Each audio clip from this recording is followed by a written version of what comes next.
ازيكم يا احلى متابعين؟ لايك وشير للفيديو، ولو اول مره تشوفيني يا ريت تشرفيني بالاشتراك وتفعيل زر الجرس علشان يوصلك كل فيديوهاتي اللي بنزلها. انا بعمل تورتايه الاكبر مقاس في الطقم المستطيل. عملتها شوكولاته، دي كانت مطلوبه في حفله، كانت في درس مجموعه. كنت عملت معاكم قبل كده، كانت طالباها للاطفال الصغيرين، كنت عاملاها البينك في تركواز. هبقى اسيب لكم اللينك في صندوق الوصف. دي كانت بقى للكبار، فعملناها شوكولاته كلها، كانت المس يعني طلبتها شوكولاته كلها. المهم عملتها زي ما انتوا شايفين وطالعه معايا اللهم بارك كويسه جدا. عملتها باسبونج جاهز. عملت كده الكريمه وحطيت عليها جناش من الشوكولاته وحطيت كريسبي وقفلت الكريسبي بالكريمه علشان خاطر ما تفصلش القطعه اللي فوق او الديسك اللي هنحطه فوقيها عن الكريمه اللي تحت. المهم كده قفلتها اهوت زي ما احنا طبعا متعودين مع بعض. ناس كتيرة بتقولي يا ريت تنزلي طريقة الاسبونج وكده، فانا عايزة اقول لكم والله يا جماعة انا منزلة الاسبونج كذا مرة على القناة. ارجعوا له. بس هو انا ما بحبش ان انا اطول بصراحة في الفيديو ان انا اعمل الاسبونج واعمل التورتايه عشان ما اطولش عليكم. انا بديكم الفكرة وبقول لكم الاسعار اللي بطلع بيها. فمش عارفة بقى بصراحة انتوا بتطلعوا الاسعار ديت حلوة بالنسبة لكم ولا انا غالية ولا رخيصة، مش عارفة بصراحة. انا مطلعه التورتايه ديت ب350 جنيه. هي كانت كلها شوكولاته، هتشوفوا معايا الفينش كله. بصراحة أنا يعني مش عارفة دلوقتي أوازن الموضوع إزاي بسبب الأسعار اللي احنا فيها. أنا زي ما قلت لكم قبل كده إن أنا ببقى متفقة على حاجة واجي أروح أشتري الخامات، أروح ألاقي الأسعار تانية. هتقولوا لي طب ليه ما بتشتريش الخامات وبتسيبيها عندك؟ الشغل ما بقاش زي الأول. أنا كنت الأول بجيب شكاير وأجيب الكريمة وأجيب الحاجات دي كلها. كنت اللهم بارك يعني في خلال شهر كنت أكون مخلصة الشكاير كلها من كمية الشغل، غير طبعا القبات اللي كنت بطلعها الفادج والكلام ده كله. فكانت اللهم بارك كنت بشتغل شغل كويس.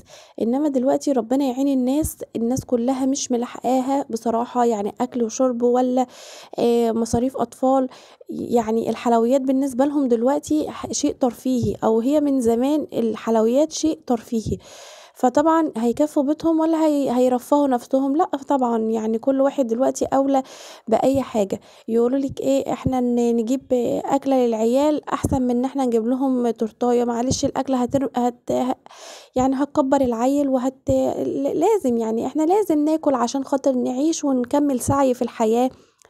انما الحلويات مش هنموت من غيرها. فدلوقتي قليل قوي اللي بياخد شغل. ممكن يعني ايه لو حد مزنوق في عيد ميلاد مثلا يقولوا لي ايه، اعملي لنا حاجه في حدود 150 جنيه، يا ريت لو في ب100 جنيه. طب انا اعمل ايه والله العظيم غصب عني. وبعدين انا كانت عندي مشكله كمان ان انا كنت بطلع باسعار يعني بصوا كانت تحت الارض. والله العظيم انا ما كنت بحسب، انا كنت بطلع كده واقول ايه مش مشكله، بس الحمد لله كان ربنا مراضيني بكميه شغل سبحان الله.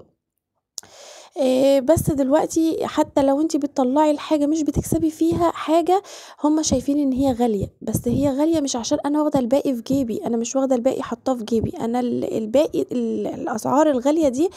كرتونة البيض بقت دلوقتي ب130 جنيه. شوفوا الاسبونش وصل بقى 50 و60 جنيه. انا بستخدم الدريم. كنت الأول باجيبه ب17 جنيه، واخدين بالكم من الفرق؟ كنت باجيب الكريمة الأول ب75 جنيه الكيلو، دلوقتي الكيلو وصل 260 جنيه. كرتونة البيض كانت ب28 جنيه.